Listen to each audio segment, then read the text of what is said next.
Cost segregation is a way for real estate investors to pay less in taxes by writing off parts of their building quicker.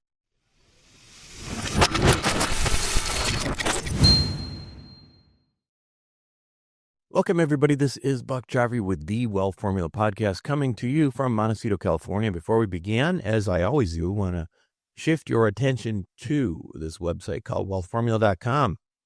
And one of the things you can do there is sign up for our accredited investor club, otherwise known as Investor Club.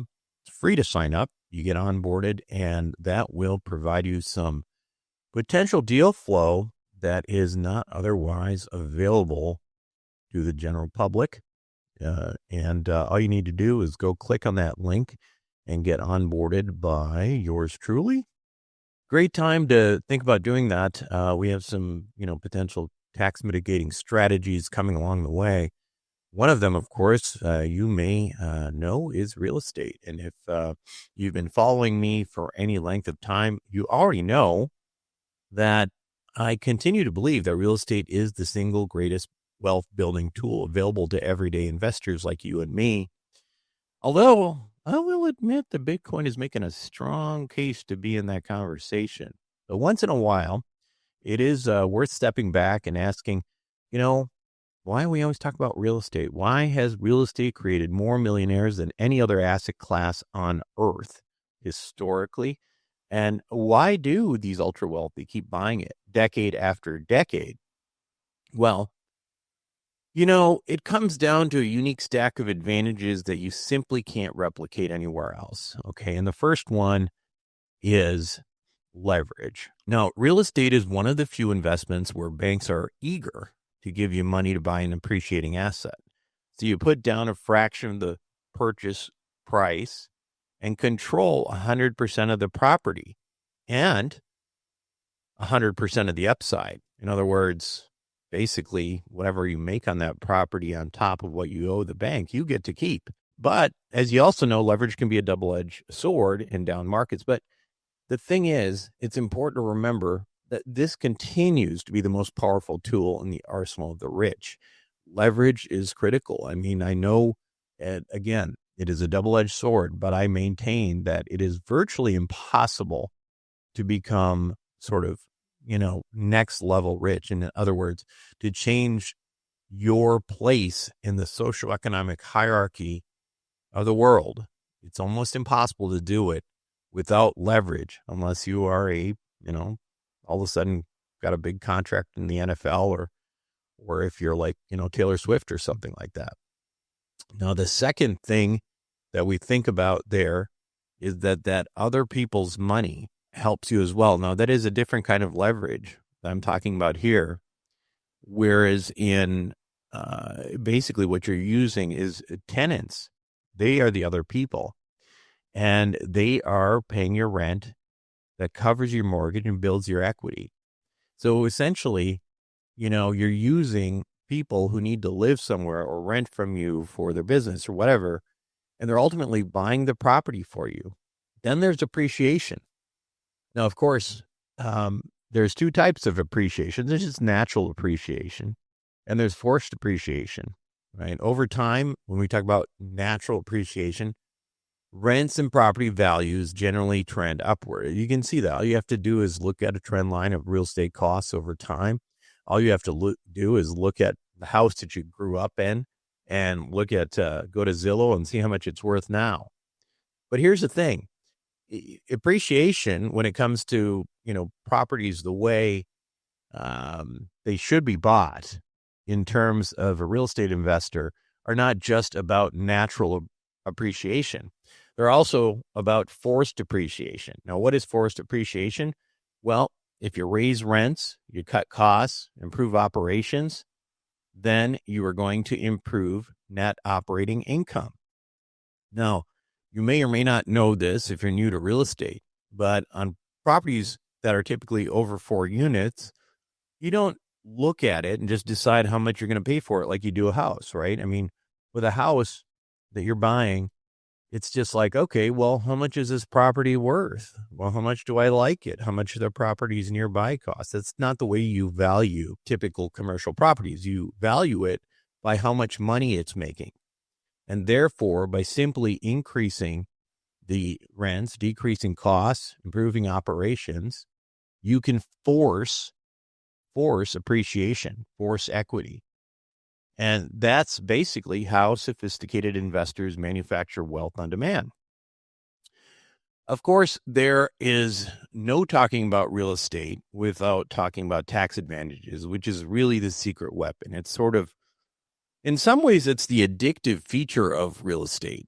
For me, it certainly has been throughout my life. You see, the IRS lets you deduct a portion of your property value each year because of something called depreciation. Now, even while the property, as we just talked about, goes up in price, the IRS basically treats this asset as if it's a depreciating asset, that it goes down in value over a period of time. So typically for a large apartment building, there's an assumption that over 27 and a half years, that property is essentially going to depreciate down to zero. So it's a straight line depreciation. Now, here's the thing that makes it truly magical, though, right now, especially with this big, beautiful bill of President Trump.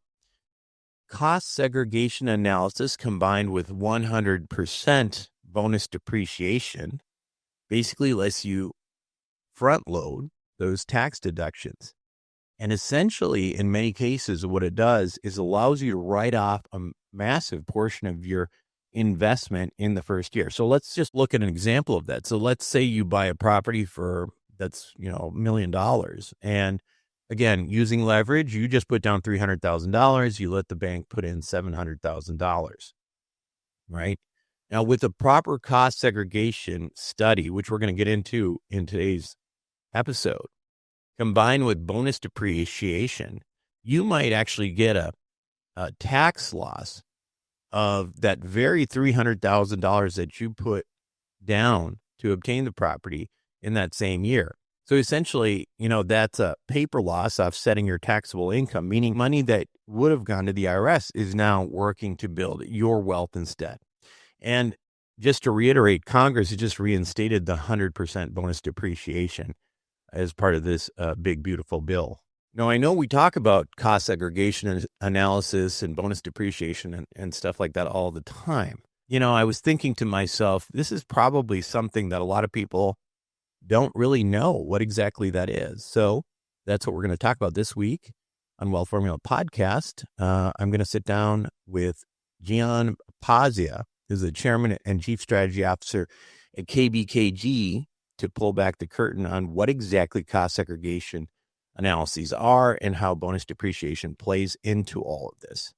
And you're going to have that interview right after these messages. Wealth Formula Banking is an ingenious concept powered by whole life insurance. But instead of acting just as a safety net, the strategy supercharges your investments. First, you create a personal financial reservoir that grows at a compounding interest rate, much higher than any bank savings account. As your money accumulates, you borrow from your own bank to invest in other cash-flowing investments. Here's the key. Even though you've borrowed money at a simple interest rate, your insurance company keeps paying you compound interest on that money, even though you've borrowed it. Net result, you make money in two places at the same time. That's why your investments get supercharged. This isn't a new technique. It's a refined strategy used by some of the wealthiest families in history, and it uses century-old, rock-solid insurance companies as its backbone. Turbocharge your investments. Visit wealthformulabanking.com. Again, that's wealthformulabanking.com. Welcome back to the show, everyone. Today, my guest on Wealth Formula Podcast is Gian Pazia. He's the chairman and chief strategy officer at KBKG, which is a specialty tax firm that works with CPAs, real estate professionals, and entrepreneurs to unlock some of the most powerful and often underutilized tax-saving strategies in the IRS code. Gian, welcome to the program. Thank you so much. I am excited to be here. Good. Now, I think one of the focuses of today's conversation is going to be around a tool that real estate investors, whether they be active investors or limited partners, that kind of thing, can really benefit from. And I think it's a useful thing for people to understand how it works, and that is cost segregation analysis. Start from the beginning. Tell us about real estate, how it's classified in terms of ownership, and how cost segregation analysis fits into that and what it is. Yeah, absolutely. So look, cost segregation is a way for real estate investors to pay less in taxes by writing off parts of their building quicker. Okay. So normally you depreciate or write off your building over 27 and a half or 39 years, depending on the building type. But not everything in the building lasts that long. And so the way the tax rules are written, of course, they're complicated. They allow you to write off things much quicker that are inside the building. And so there's all types of case law out there, but it's stuff like if you're talking about, let's say, a residential rental property, stuff like vinyl flooring, cabinetry, appliances, and even the plumbing fixtures or piping to the appliances. Let's say it's a dishwasher. On the outside of the building, things like the asphalt driveways, even landscaping near the building, this can all be written off much quicker than the building itself. And so a cost seg study breaks the property into all its different pieces, and you get it to write off a lot of that in year one. Okay. And so you get these bigger tax deductions right away. And so really we're talking about a time value of money thing. Instead of paying a lot more in taxes right now, you can take that money, invest it, and put it to work. And so much bigger deductions right away with cost seg study. And well, let me stop you there. I don't want to drill down, there before we really set the big picture, because you have to understand too, again, like, we have people listening who have no idea what you're talking about, right? So let's start from this point. When you have ownership in a property, you own two things. You own real property and you own personal property. Yeah. That's what you're segregating here. That's right. When we're literally talking about segregating something you own into two components. And the significance of that, as you just mentioned, is that the part that is considered real property, and that's the stuff you can't pull out and throw out on the driveway, right? That's the real property component. That, no matter what, is going to continue to be create depreciation losses for the owner. And you said it, 27 and a half years, typically for like things that we do in multifamily, 39 for larger, commercial, different types of commercial stuff. But the personal property component is what we're focused on. How do we extricate that out of the purchase price and take a deduction quickly? Now, my understanding on the personal property side, John, is that normally that personal property without bonus depreciation, which we'll talk about in a second, is 5 years. Is that correct? Yes, in residential rental. Yep. Right. And then the other major significance of that personal property side of it is that, as I alluded to a moment ago, that part that you carved out and said was personal property, the current and the new, actually, I guess the renewed tax bill right now is saying you don't have to wait 5 years to take that depreciation. You can take it all up front in the first year. That's right. That's right. Yeah, okay. That's the big, beautiful bill brought back 100% bonus depreciation. And so it does simplify things, but everything, all these components that we're talking about can be written off right away in year one. Right. Let's talk about just in general, so people get a concept of what, even depreciation. Yeah. Yeah. Okay. Yeah, you want to go way back to the beginning. So, well, yeah, listen, you're not listening. You're talking to people who are trying to learn, not try to just right. Order a cost segregation analysis. Right. Yeah. So, look, anytime you buy any kind of asset for business purposes, you get to write it off. And if the asset has a useful life that's longer than a year, like real estate or even appliances, there's a useful life tax class life that's given to it for tax purposes. So, like you mentioned, buildings, 27 or 39 years. Things like asphalt paving has a life of about 15 years for tax. Things like appliances, vehicles, for tax purposes, they're given a depreciable life of 5 years. Um, and and so, yeah, that's the concept that's gone all the way back into history with taxes. You get to write these off over the. Yeah, so the assumption basically is that, the IRS code treats a property as if it is losing value on a yearly basis. Like anything that you own, whether it's personal property or real property, whatever, it's losing value over a period. And it's designating a certain number of years where you can kind of take a linear cost deduction from your taxes.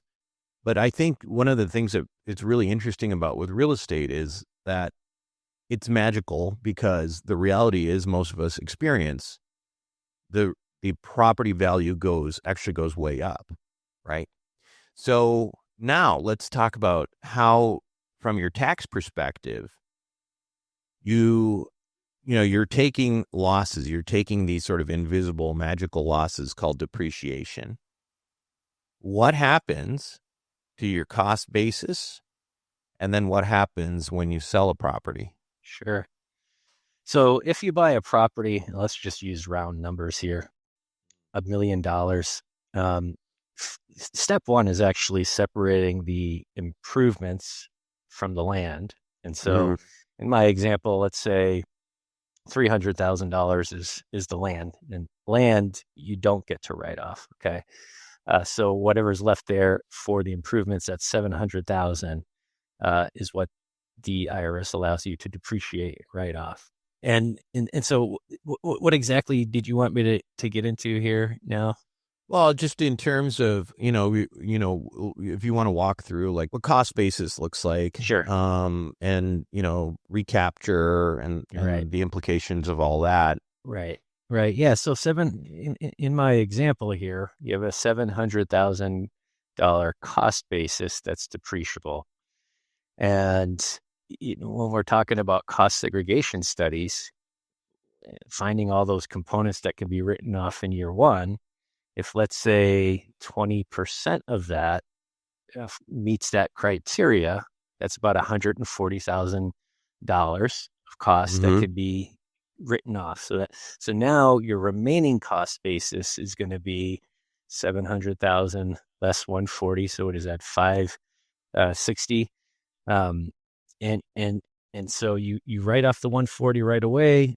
560 continues to depreciate over that long life of the building, which might be 27 and a half years or 39. And so, yeah, you wanted me to touch on recapture. Okay. So, right. So that's the guy. Yeah. Then basically, okay, now I've depreciated the heck out of my, my house, or, the apartment building or whatever. I've used these losses to my advantage. You've got the time value of money working for you because you got to keep it. But then one day you decide to sell, and I think you said, what, $750,000 for that property that you paid. You got a cost basis now that's less than that, and you just sold it for $1 million. right. What are the implications of that? Sure. If you could just talk about the pieces of it. Yeah. Yeah. So if you buy a property where the improvements, let's say, are $750,000, and you've owned it for 5 years, and you do cost seg, and you're 5 years in, and let's say there's $550,000 of depreciation left at the point in time where you need to sell it. You sell it for $1 million, right? If you bought it for 750 and all that's left is 550, you're going to have to recapture when you pay tax, your gain on the property is going to be the difference between your sales price and what your basis is that's left. And so if your basis is 550, you're having a gain of $450,000. But that $450,000 isn't all treated equally. Okay. From the 750 that you started with, if you accelerate, let's say 200,000, or let's say 750 down to 550, $200,000 of depreciation, you have to pay tax on that at a different rate. It's not the capital gains rate. Okay. And that rate could be, usually it's your ordinary income tax rate. So if you're paying ordinary rates of 35% on your income, then the gain tax, which is called recapture, that's what we're talking about, is paid at 35% on that first That's 200. interesting. I thought recapture was similar to. I thought recapture was very similar to long-term capital gains. No, it is Really? not. No, long-term capital gains, typically 20%. That's only going to apply from what your original purchase price is to the sale price. That's your capital gain, right? And so when we're talking about recapture of personal property, it's at ordinary rates. Now, you might be thinking of if you didn't do the cost seg and you just depreciated it over the normal long life of a building, there's a reduced recapture rate there of 25%. Okay, but that's still not the capital gain rate. Right. Okay. I was thinking about Section 1250. Basically, tax maximum rate is 25% for recapture. That's right. If you didn't do cost seg or whatever you're depreciating over 27 and a half years, if there was like $30,000 of that was part of that stack that we're talking about, that portion that you depreciated of just the real property would be at 25%. The short life stuff that was eligible for bonus that we talked about is at ordinary rates, which could be, 35+%. And then whatever's above and beyond that is your capital gain, which is taxed at. I see what you mean. So you're saying that the personal property component, the recapture on that is different than the real property. That's right. Recapture. Yeah. That's okay. Right. Okay. So whatever the case may be, now you are paying the piper, as they say, and that's fine, because I guess the next step is, so a lot of people, we think about the next step going into the next property, right?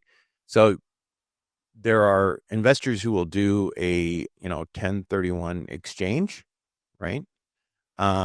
Which basically kind of defers those gains. And we don't necessarily need to talk about 1031 exchanges. I think people kind of have a concept of that.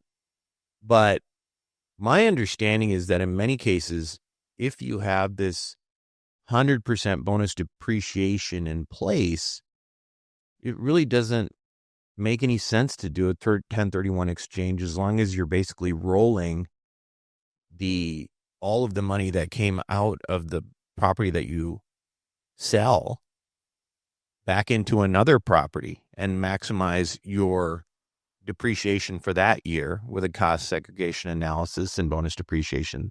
Yeah, no, that's an interesting, the bonus depreciation rules just came back, right, as of July 4th of 2025. And, I think what you're referring to is if you have a taxable gain from a property that you're selling, let's say you bought it for $1 million, you're selling it for $3 million, that's a $2 million gain. What's the point of doing a 1031 exchange? Well, if you have a $2 million gain, your next property, you need to have enough bonus depreciation. You need to trade up big time to create $2 million of deductions to offset that income. So I wouldn't agree with the statement you made that, because how I'm explaining it here, if you have a $2 million gain and then you trade into a $3 million property, guess what?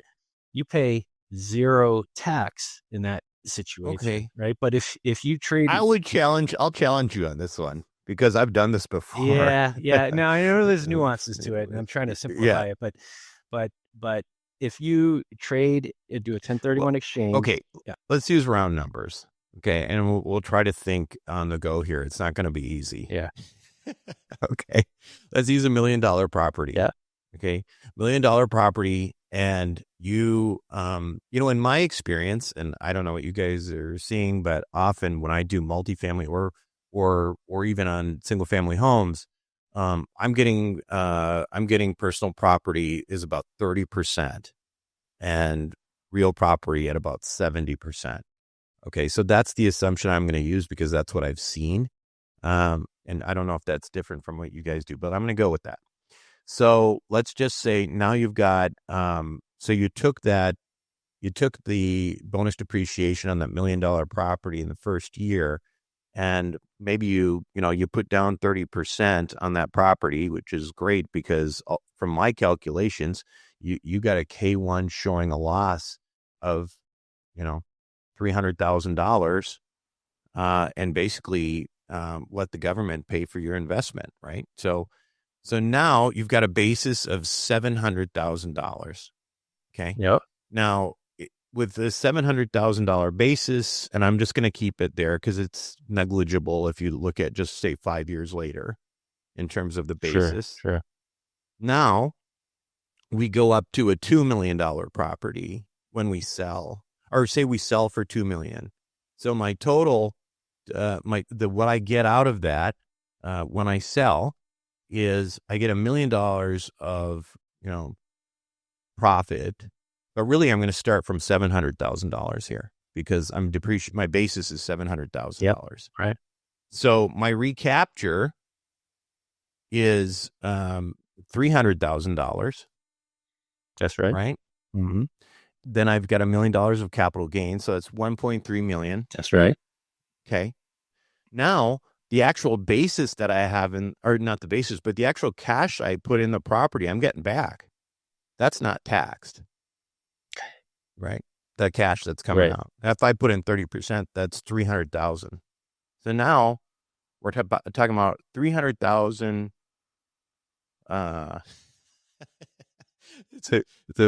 It's like, oh, why did I do this? Right.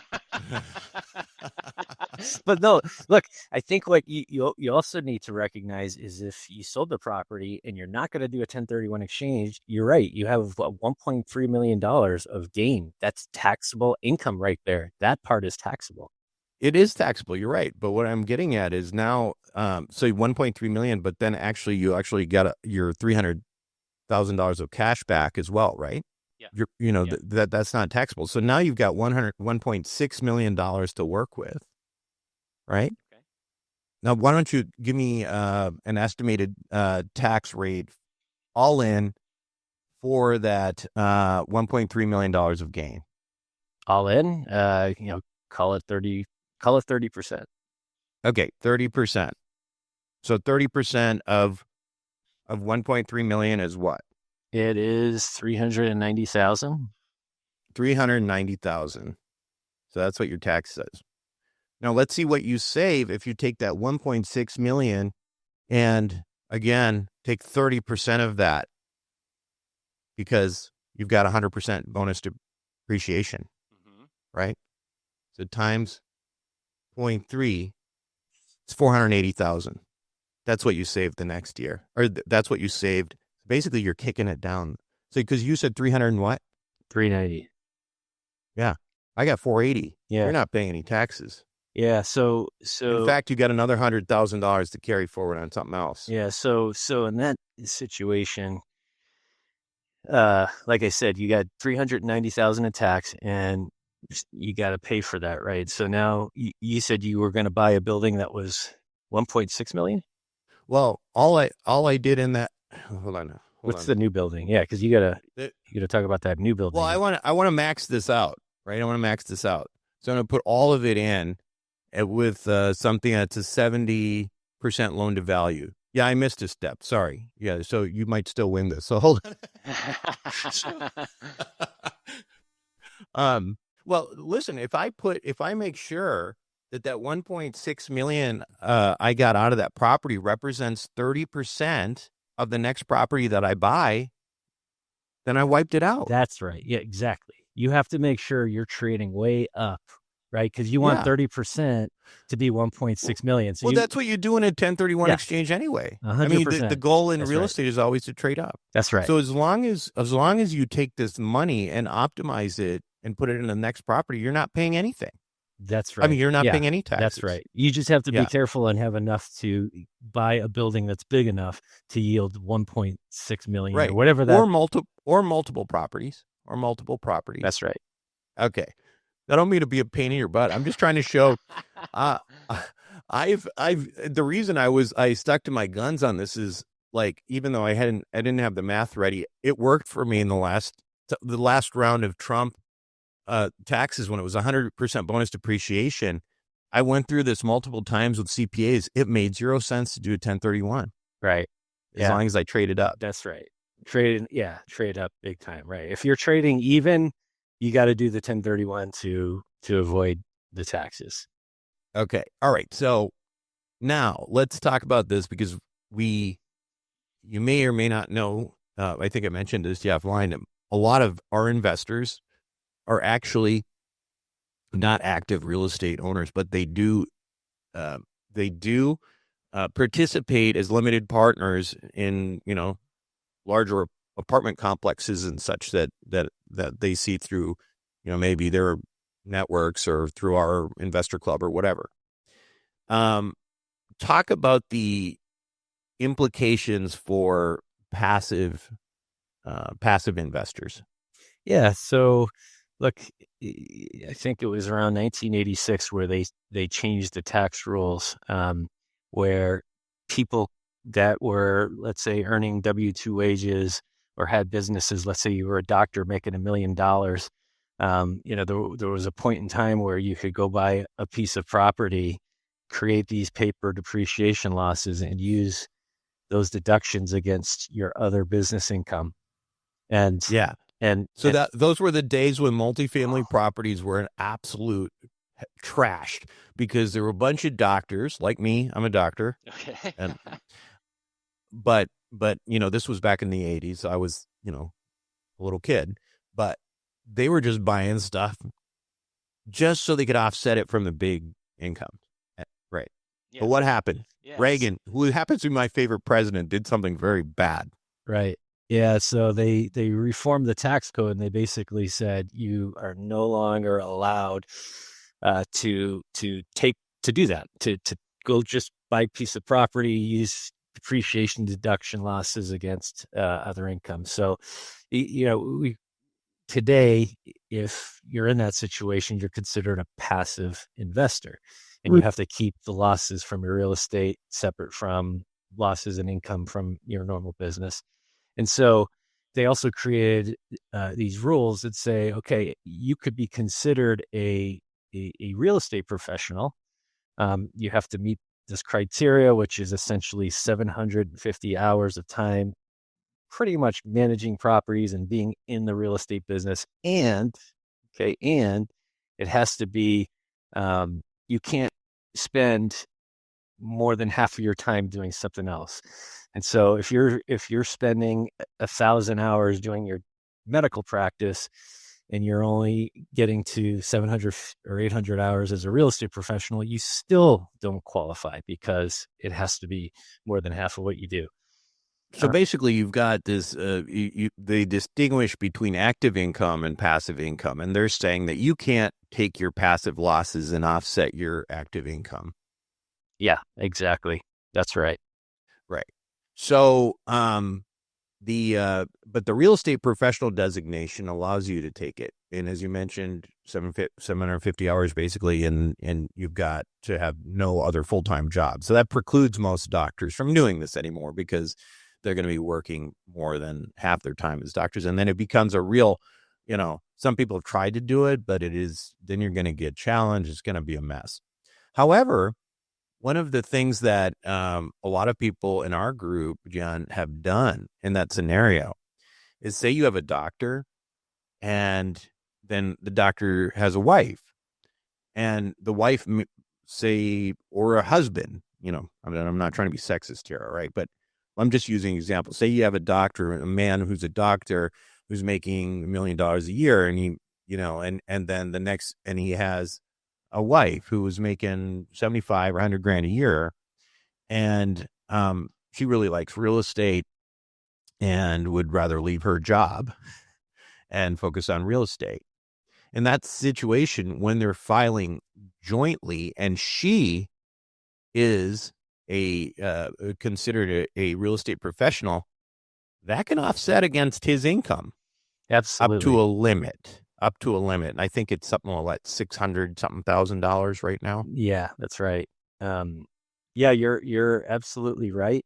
It's a great strategy when you have the right facts there. As long as the spouse meets that criteria, is actually managing the properties, putting in the time, dealing with the tenants, calling the repairman, all that stuff. Yeah. I mean, there's specific, information that is required, guidelines for what exactly a real estate professional is.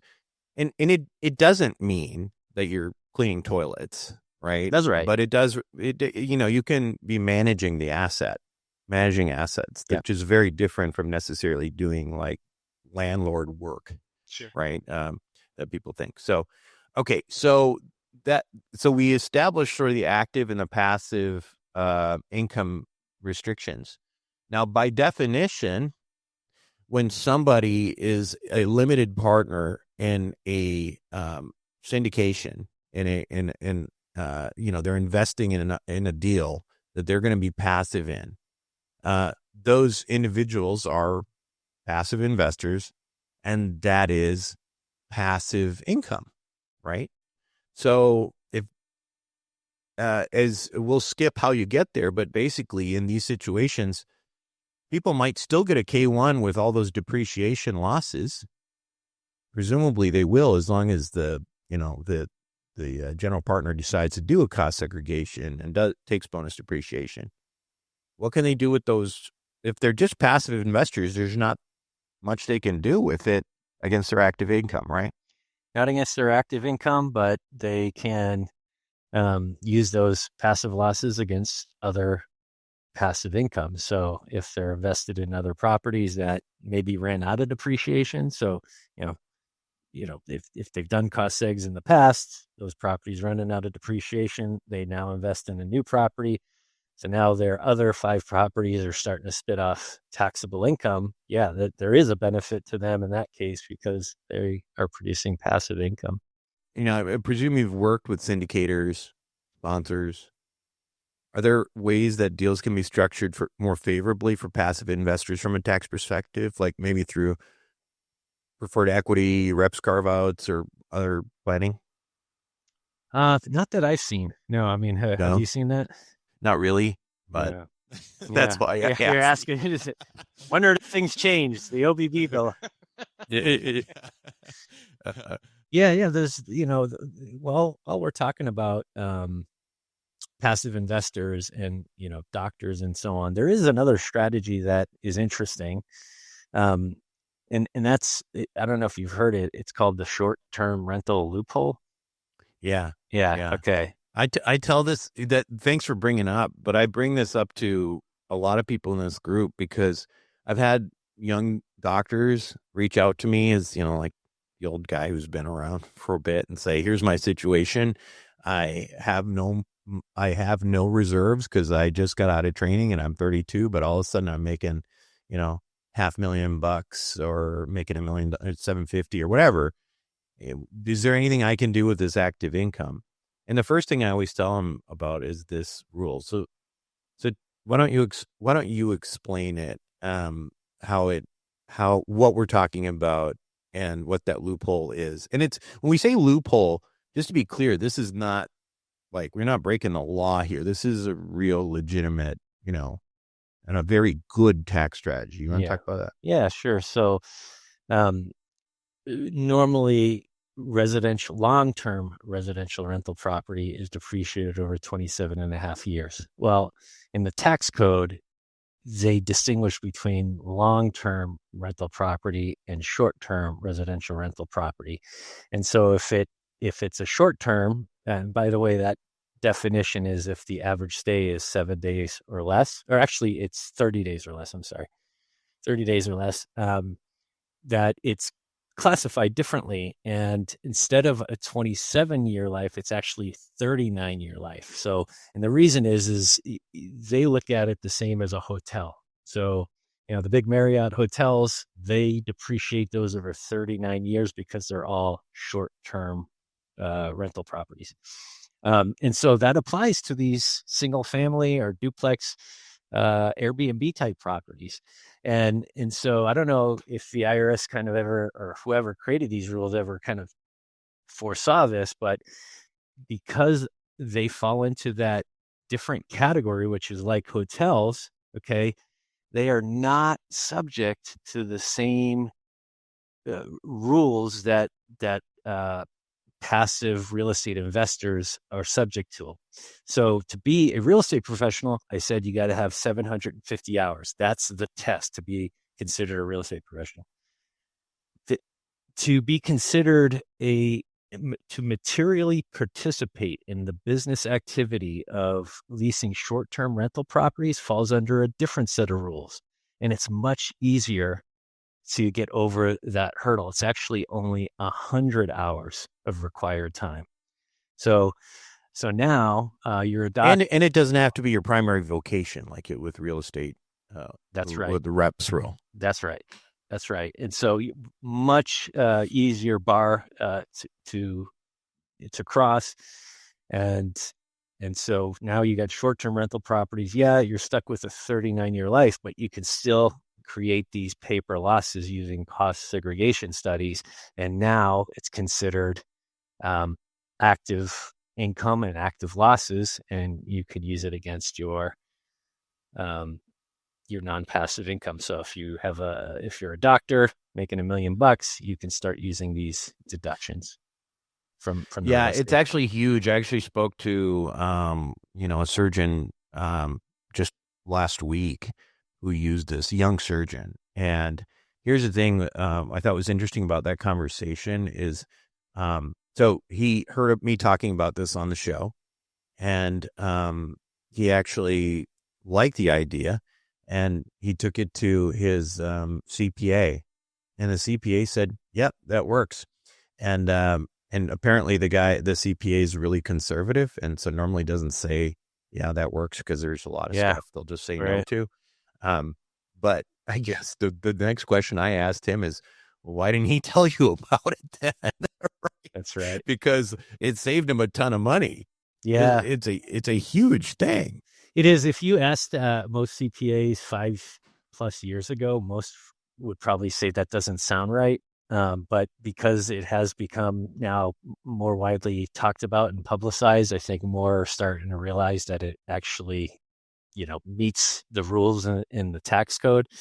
But you bring up a great question, which is why didn't the CPA bring it to their attention? And, frankly, I see it all more the time. work for them. Yeah, well, yeah, it's that. And, CPAs right now, it's funny. There's a shortage of CPAs in the United States. And so what that means is that nearly every CPA out there has more work that they can handle. And they don't have to go out and find business. They're just trying to stay alive, taking care of the clients that they have. And what, ultimately that means is a lot of times clients aren't getting the service that they need. And it's not an isolated incident. It's something that it's something that's been happening for a while now. Well, yeah. So tell us a little bit about your business, John. Yeah. So KBKG was founded 25 years ago. We're one of the largest cost segregation firms in the country, with offices from coast to coast in New York, Atlanta, Chicago, Dallas, Houston, and Detroit and Los Angeles. We have the most cost segregation certified cost seg professionals in the country. And so, yeah, we do a ton of cost seg studies, lots of clients. And we don't just do that. We do other energy tax incentives. We deal with the research and development tax incentives and a number of other kind of things. Yeah. And do people use you for, I mean, is it all size properties or is it pretty much like just larger assets or? Yeah, no, look, we are a full service firm. We do very large properties for very large clients. But I think yeah, we do we actually go all the way down to properties as small as even $200,000 purchase price, and we do that because we launched a self-service DIY, if you will, cost segregation software.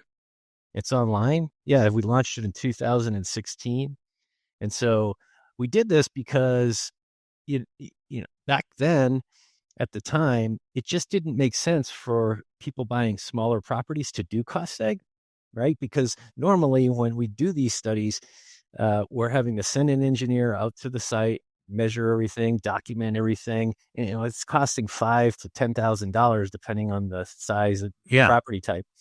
And so when you're talking about somebody buying a rental property, just a single family rental property or a fourplex, and they're paying maybe $500,000 or so for it, it just didn't pencil out to pay those kind of fees for the benefits that they were getting. And so we created this software that allows the owner of the property to enter in and essentially walk you through all the different physical characteristics that they need to do this process. And it takes only about uh, 10 minutes to get through the process. We actually have AI that's pulling in various details about the property, and it costs $500 to use. And um, yeah, we've brought that. We were the first software to launch to bring cost segregation benefits to the smaller investors that are buying those properties. Yeah. Fascinating. So if people have like a, $500,000 property, whatever, is they effectively using the software to do it themselves? Is Yeah, that that's what we okay? would recommend. Now, we can do it and charge you, Yeah. a few $1,000s to do it, but Well, um, how much, like, does a $500,000 house, say, for example, like, is this like 10, 15 grand to do cost seg for that or more? the cost to do it or what the savings are. Well, the cost to do it, I guess. How much does it cost to do it? I was like, Yeah, so if something like that might cost $3,000 to $4,000 for an engineer to do it yeah, properly, if it's a single family or duplex or something like that. But then, like I said, they could use the software online instead. how audit proof? I mean, you're obviously like if you're doing it yourself. I mean, you probably are going to worry Yeah. that you're going to get audited. What are the issues with audits on cost segregation analysis? I mean, if you do it yourself, you're more likely to get audited because, I mean, is there what kinds of things should we think about? Yeah. I don't know that you're more likely to be audited. You might be more likely to be questioned if you are audited, and they might ask, like, give me more information. But I can tell you, we have thousands of people using our software. We've actually been under IRS examination several times, and where their engineers came in and started asking questions about how our software works. And I can tell you, we've successfully gone through all audits with zero adjustments to our studies. And that's all the way back to 2016. Got it. Got it. How do people get a hold of you or, get in contact with your business? Yeah. So I'm on LinkedIn, Gian Pazia, and I'm the only one in the world, by the way. So, and that's Okay. G I Oh, wow. A No N. kidding. There's not one Gian Pazia in Italy? No, no. And I've looked. How's that possible? Okay. uh, All right. But Yeah. anyway, yeah, you can find me on LinkedIn, but you can also go to our website, which is costsegregation.com. Okay. And that's where you can find the software. And I also have a special promo code for your listeners. If you want to try the software, you'll get a 10% discount for first time users if you use the code formula 2025, and that's all caps. So formula 2025, all caps, and you'll get that discount. Cool. Well, thanks for doing that. That was an extra perk I didn't even know we were getting. Yeah, you're So, welcome. all right, John. Well, good talking to you. Appreciate it. And good luck. Thank you. You make a lot of money but are still worried about retirement. Maybe you didn't start earning until your 30s and now you're trying to catch up. And meanwhile, you've got a mortgage and private school to pay for and you feel like you're getting farther and farther behind. Good news. If you need to catch up on retirement, check out a program put out by some of the oldest and most prestigious life insurance companies in the world. It's called Wealth Accelerator. It can help you amplify your returns quickly, protect your money from creditors, and provide financial protection to your family if something happens to you. The concepts here are used by some of the wealthiest families in the world, and there's no reason why they can't be used by you. Check it out for yourself by going to wealthformulabanking.com. Again, that's wealthformulabanking.com. Welcome back to the show, everyone. Hope you enjoyed it. And once again, I really want you to think about how bonus depreciation can potentially help you this year. It's another reason to definitely look into getting into our Wealth Formula investor club. It's not just real estate either. I mean, for example, our group was involved with a particular fund that actually was buying